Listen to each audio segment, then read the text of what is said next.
Welcome back, everybody, to the next session on the technician class exam prep course. We are using the No Nonsense study guide.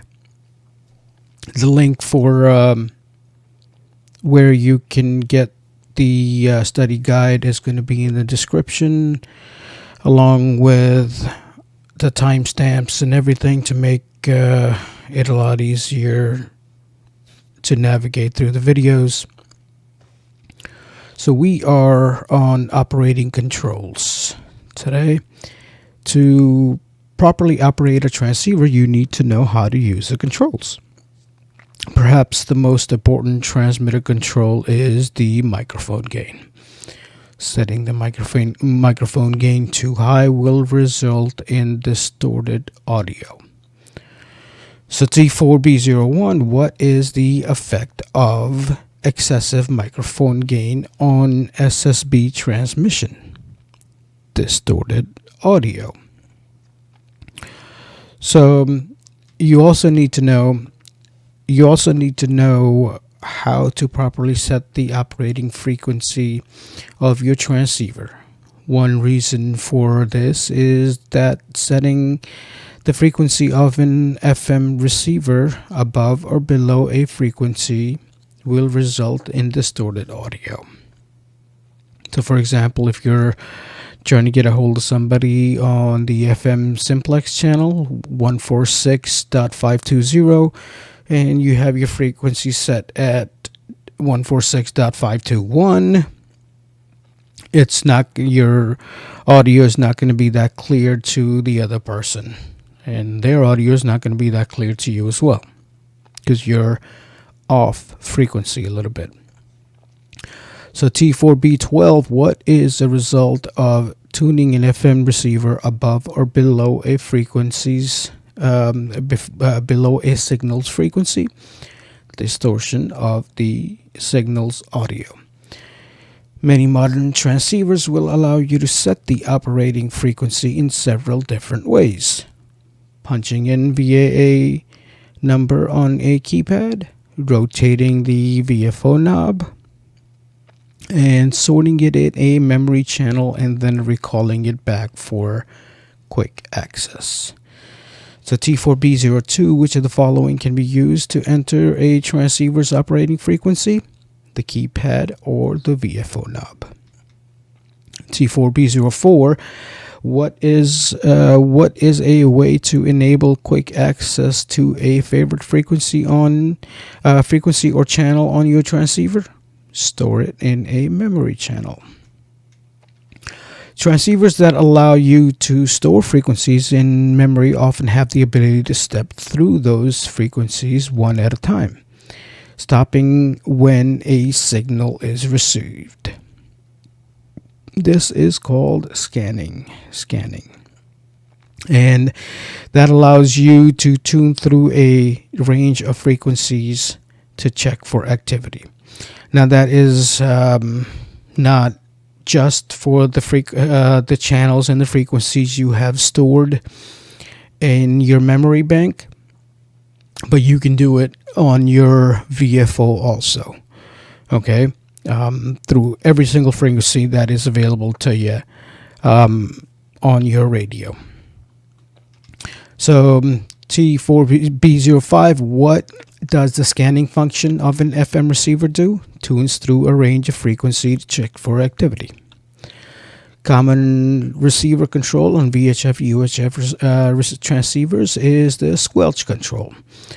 Its purpose is to mute the receiver audio unless you are receiving a signal above a set signal strength. So T2B13, what is the purpose of a squelch function? Mute the receiver audio when the signal is not present. So T4B03, how is squelch adjusted so that a weak FM signal can be heard? You turn it down, you turn it off. Set the squelch threshold so that receiver output audio is on all the time. Another common setting on VHF UHF transceiver is the offset frequency. Offset frequency. This is especially important when operating repeaters. This setting specifies the difference between the repeater's transmit frequency and the receive frequency. So our MGRA repeater that's located here in Centerville, that frequency is 147.300, and it has a positive offset of 0.6. So when the receiver is outputting, when the receiver is sending the signal out, you are listening in on 147.300. But when you press the PTT button, the push to talk button, you will see your screen, the display on your screen, switch from 147.300 to 147.900. Okay, so because the repeater has to receive and transmit at the same exact time, so it is receiving the frequency on 147.900 and simultaneously transmitting that frequency on 147.300. So everyone else is listening in on 147.300 and you are transmitting on 147.900. So that is called a positive offset. Normally on just about every single HT or mobile radios, you don't really need to mess with it. They already come programmed. You can mess with it and screw it up. Or if you want to, if the repeater that you're trying to get into has a different kind of an offset, you of course can change it. So what is meant by a repeater offset? The difference between a repeater's transmit and receive frequency. In recent years, radios that digitize one's voice then send the digitized voice over the air have become quite popular. The operating modes that these receivers use are called digital modes. Two of the most popular digital modes are DMR, Digital Mobile Radio, and D-Star, Digital Smart Technology for Amateur Radio, along with C4FM and System Fusion for the Yaesu side.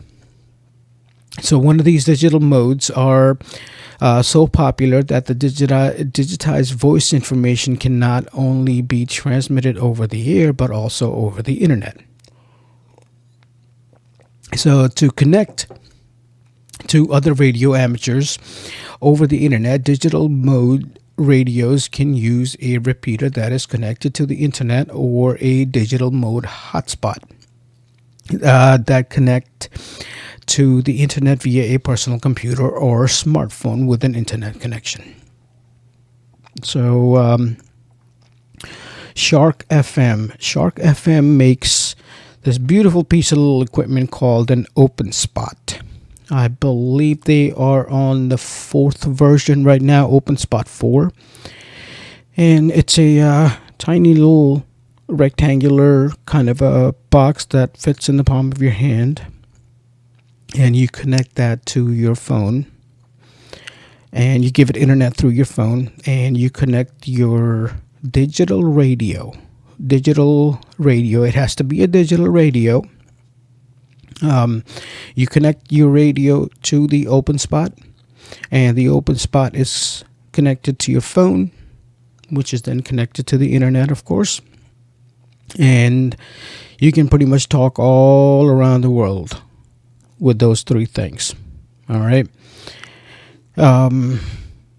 Of course, you need a cell signal, and of course, you need to have, internet connection. If you don't, you're kind of out of luck. But you basically control the open spot, the hotspot, via your phone. Tell it whichever room you want to go into, whichever mode you want to use. And by the way, that open spot is capable of using all of the digital modes, the DMR, the D stars, the system fusions, the C4FMs, all of them. So you don't really need because each single radio is only capable of dealing with one kind of digital mode. But these open spots by Shark FM are capable of connecting to everything. Okay, that's a great thing about open spot. So T4A10, the function, what function is performed with a transceiver and a digital mode hotspot? Communication using digital voice or data system via the internet. So DMR has a feature called talk groups, and other digital modes have their own versions of talk groups.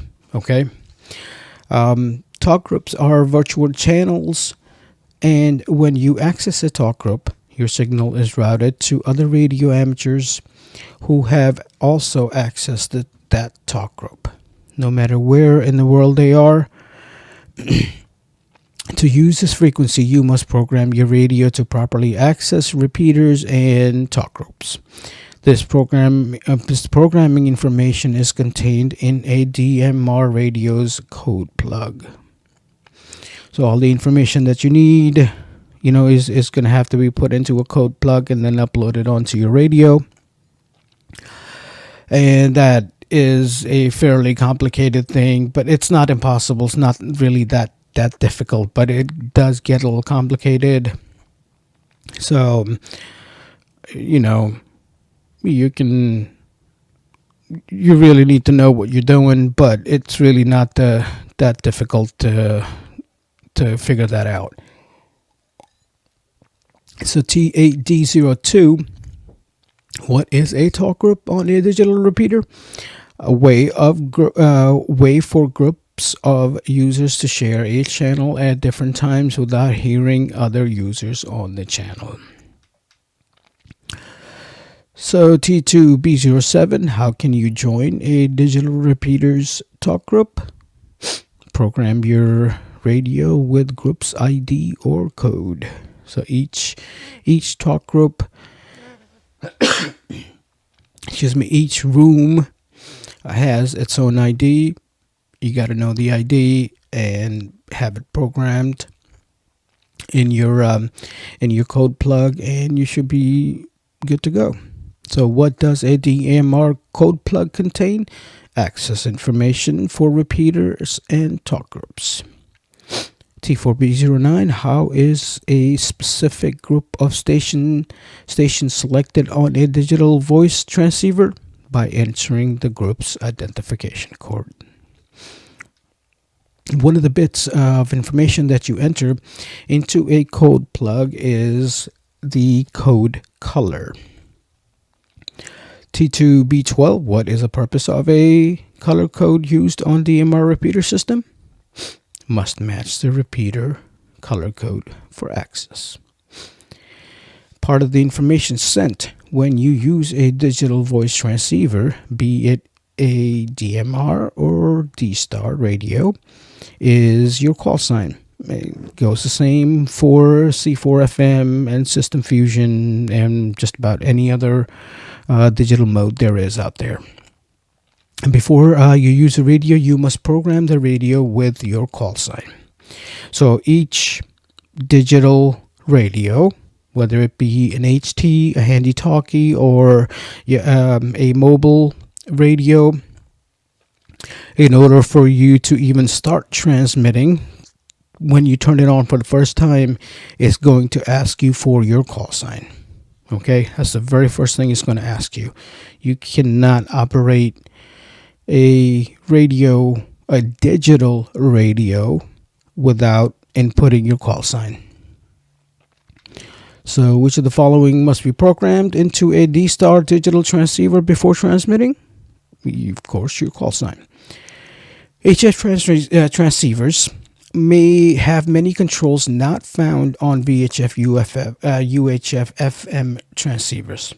For example, they are often equipped with a variety of different filters. So I'm going to do a video on my setup, the setup of my FD891, all the filters and everything that I have enabled, and all the transmit audio filters and everything else that I have tweaked with. So I'm going to do a video on that and put it in a card right here whenever I do get around to it. But that'll give you an idea of how amazing an FD891 really is. So the reason for this is that using appropriate filters, using the appropriate filter for the mode that you are operating can make operating a lot easier and quieter and a lot more fun. Okay, so T4B08. What is the advantage of having multiple receive bandwidth choices on a multi-mode transceiver? Permits noise or interference reduction by selecting a bandwidth matching the mode. So which of the T4B10 is which of the following receiver filter bandwidths provide the best signal to noise ratio for SSB reception? 24 hertz. I kind of like my receiver around 2200, 2300. 2400 is not bad at all. I like it, but I like around 2200 hertz a little bit better than 2400. It really depends on your ear, on your particular ear. Okay, what sounds better to you? It's all really a personal thing. Okay, their suggestion is 2400 hertz. That is a very, very good option. Of course it is, but my preference is around 2200. Okay, a common receiver control on HF transceiver is the receive incremental tuning, or RIT control. Its purpose is to set the frequency slightly off from the transmit frequency. On some radios, this control is called the clarifier. Good control to have. Not really used that often, to be honest with you. Okay, but it's a good thing to have. So T4B06, which of the following controls could be used if the voice pitch of a single sideband signal returning your CQ call seems too high or low? The RIT or the clarifier. Most of the time, if you are calling CQ, let's say on a POTA activation or a SOTA activation, and the person's that's returning your call, their voice pitch is a little too high or a little too low, most likely they are a little bit off frequency. Okay, like I said, if you are doing a POTA or a SOTA activation and you can understand this person, I wouldn't even bother. I would just take their information down and keep moving on to the next contact. But if you are not, you are just calling CQ to have a little rag chew, have a little chit chat on the air, you might want to ask them and let them know that, hey, I am transmitting on this particular frequency. You sound like you're a little bit off frequency, so could you please make sure that you are on the same frequency that I'm on? It sounds like you're a little bit off. Okay, and most of the time that's what it is. They hit the VFO knob just a little bit and it went off of frequency. So a common transmitter control is push to talk, the PTT. I use that word a lot. Most of the time, PTT refers to an actual switch on the microphone that an operator must push to begin transmitting. But but it also refers to the name of a signal line on a transceiver's accessory socket that can be used to automatically switch a receiver into transmit mode.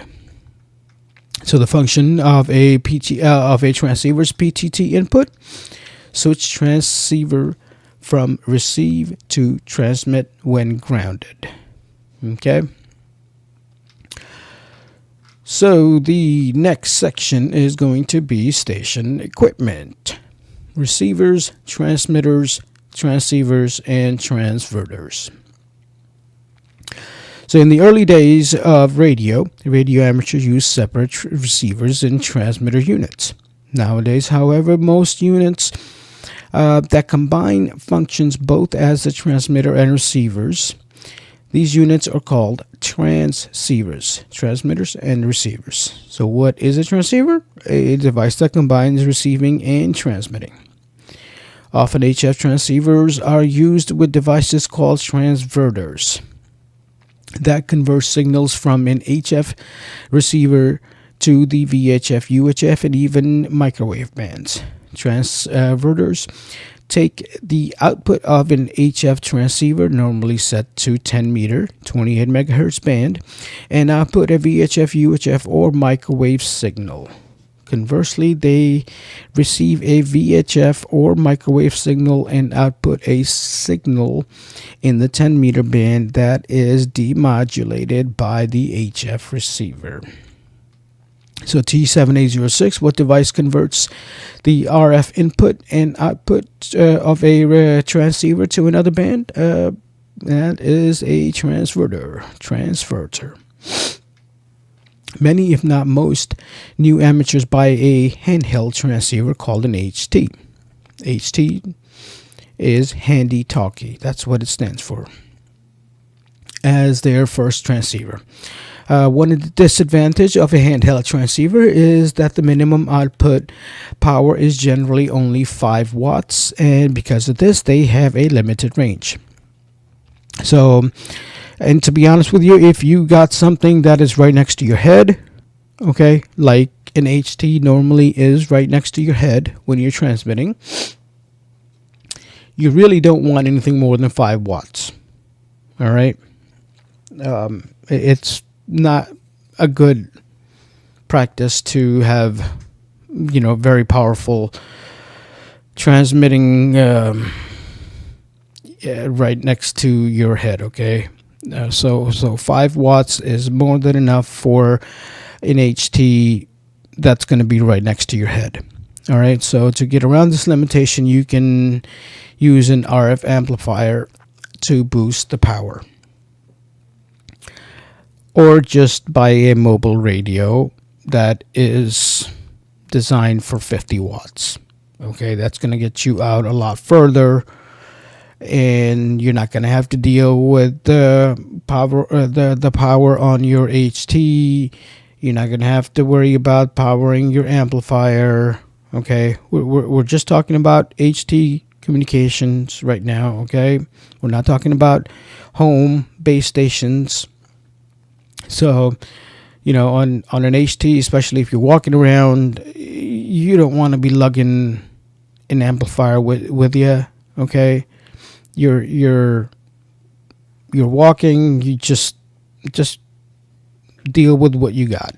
All right, and when it comes to a vehicle or anything like that, just get a 50-watt transceiver. All right. So T7810, what device increases the transmitted power of a transceiver? An RF power amplifier. T7809, what is a function of SSB CW FM? Switch on a VHF power amplifier.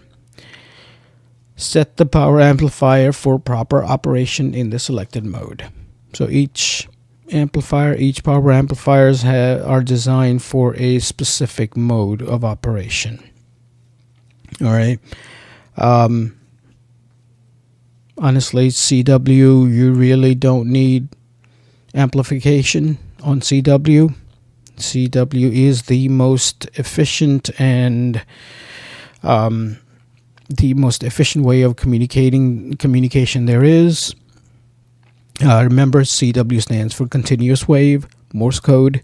Okay, that signal it doesn't need much power at all, and it will travel across the world without any issues at all.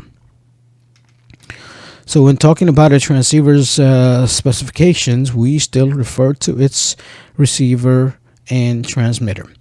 These two most important, the two most important receiver specifications are sensitivity and selectivity. So, which term describes the ability of a transceiver to detect the presence of a signal? That is the sensitivity. T7A04, which term describes the ability of a transceiver to discriminate between multiple signals? And that would be the selectivity. To improve the sensitivity of a receiver, you can use an RF preamplifier. An RF preamplifier amplifies a signal that you want to receive. So preamps work on the receive. All right. So T7A11, where is an RF preamp installed? Between the antenna and the receiver. Many HF transceivers have some version of a super heterodyne receiver. A super heterodyne receiver converts an incoming radio signal to an intermediate frequency, or IF. I know I keep saying this over and over again, but please pay attention to the technician course. It is building the foundation for your general, and if you would like to continue on and it's building a foundation for the extra as well. So this concept here, specifically this concept here of IF, is going to come back to haunt you in general as well. So this basically is setting you up for the general exam as well. All right. So T7A03, which of the following is used to convert a signal from one frequency to another? That would be a mixer. It mixes the two signals. When transmitting or receiving, we want to generate an RF signal with a specific frequency. To do that, we use an oscillator. T7A05, what is the name of a circuit that generates a signal to a specific frequency? Oscillator. Again, this is all setting you up for the general exam. All right. To transmit a voice or signal or data signal, we have to combine an audio frequency signal from the microphone with the RF signal generated by the transmitter. This is done with a circuit called a modulator. So when you introduce your voice onto a radio frequency, you're modulating that frequency. All right. And the purpose of combining speech with an RF signal is called modulation. All right. So T7A08, which of the following describes combining speech with an RF carrier signal? Like I just said, modulation. You're modulating the signal. The next section is symptoms, causes, and cures of common transmitter and receiver problems. Since Murphy's Law, the law that states if anything can go wrong, it will, applies to amateur radio as much as it does to any other pursuit. At some point, you will have to deal with problems. All right. These may include overload, distortion, feedback, and radio frequency interference, RFI. So that is why Parks on the Air, Summits on the Air are great exercises, because they kind of put you in places you're not familiar with, okay, out of your comfort zone. They will throw problems at you that you have never come across at your home, in your shack. So these are great activities to participate in.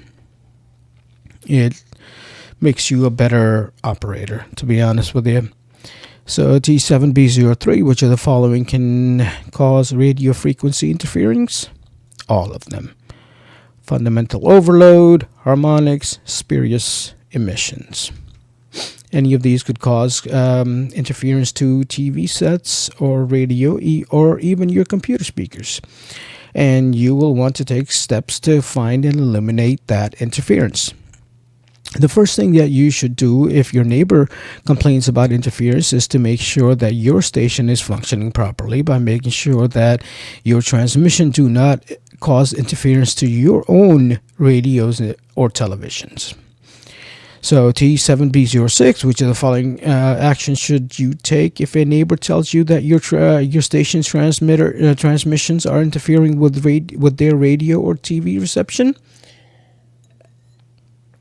Make sure that it is doing the same to your equipment at your house as well on the same channel. All right, make sure that your station is functioning properly and that it does not cause interference to your own equipment when it is tuned to the same channel. While it's not very likely that your amateur radio station will interfere with a neighbor's cable TV service, it can sometimes occur. If you are interfering with a neighbor's cable TV service, first check the coax connectors. Make sure all of their coax is in good shape. Make sure the connections are not loose. Make sure the connectors are not loose either. So T7B09, what should be the first steps to resolving a non-fiber optic cable TV interference caused by your amateur radio transmissions? Make sure all the TV feed lines, connectors, and everything else are in good condition and they're installed properly. So your amateur radio station may interfere with a nearby radio receiver. If your signal is so strong that the receiver cannot reject the signal, even though your signal is not on the frequency to which the receiver is tuned, this is called fundamental overload. T7B02, what could cause a broadcast AM or FM radio to receive an amateur radio transmission unintentionally? The receiver is unable to reject the strong signal outside the AM or FM band. To reduce or eliminate these interferences, the fundamental overload, you can install a filter at the radio or TV input to block the interfering signal. So how can a fundamental overload of a non-amateur radio or TV receiver by an amateur signal be reduced or eliminated? Block the amateur signal with a filter at the antenna input of the affected receiver. So the process can work in the other way also. When driving by the antenna of a high-power broadcast station, you may notice that your VHF transceiver is picking up the broadcast station signal. This is often the result of overload. To reduce this interference, you may want to install a band reject filter designed to attenuate signals in the FM broadcast band. So which of the following can reduce the overload of a VHF transceiver by a commercial FM station? Install a band reject filter. Interference works both ways. Your neighbors may have wireless devices that can interfere with your stations. While they are responsible for eliminating the interference, chances are that they don't have the expertise necessary to find and eliminate the interference. So your best option is to try to work with them. Be nice to your neighbors. T7B08, what should you do if you find something in a neighbor's home, and a neighbor's home is causing harmful interference to your amateur radio? All of these are correct. Work with them. Okay, be nice to them. Identify the source. Be polite with your neighbors and tell them that FCC rules prohibit the use of devices that cause interference. Make sure that you are doing everything right. Make sure that you're meeting the standards of good amateur practice. All right. So perhaps the most common problem in amateur radio operators is distorted or noisy audio when transmitting. There are many reasons for poor audio. T7B10, what might be a problem if you receive a report that your audio signals through an FM repeater is distorted or unintelligible? All of them are correct. Your transmitter is slightly off frequency, your batteries are running low, or you're just in a bad spot at the moment. T7B11, what is a symptom of RF feedback in a transmitter or transceiver? Reports of garbled, distorted, and unintelligible voice transmission. Sometimes garbled or distorted audio when operating FM is a result of the over-deviation. Over-deviation occurs when the amplitude of the audio modulating the transmitter is too high. Fortunately, that's an easy fix. Simply talk further away from the microphone. So T7B01 is, what can you do if you are told that your FM handheld or mobile transceiver is over-deviating? That means that you are talking like this into your microphone. Your microphone is inside your mouth. So move your mouth away from the microphone of your radio. Okay, you'll come across that a lot. Believe it or not, people have a tendency of really getting up close and personal, with the microphone. So, which is not necessary. Just keep it like about 6 inches or so away from your mouth, and you will get a much better quality of audio that you're going to be transmitting. All right. So this is where we're going to end today's session. Just want to remind you, please study some more. And, like I said again, this is building up the foundation for you. So the next steps in your ham radio career will be a lot easier and simpler. All right. Please, again, study. All right. Thank you very much for watching, guys. Have a great day.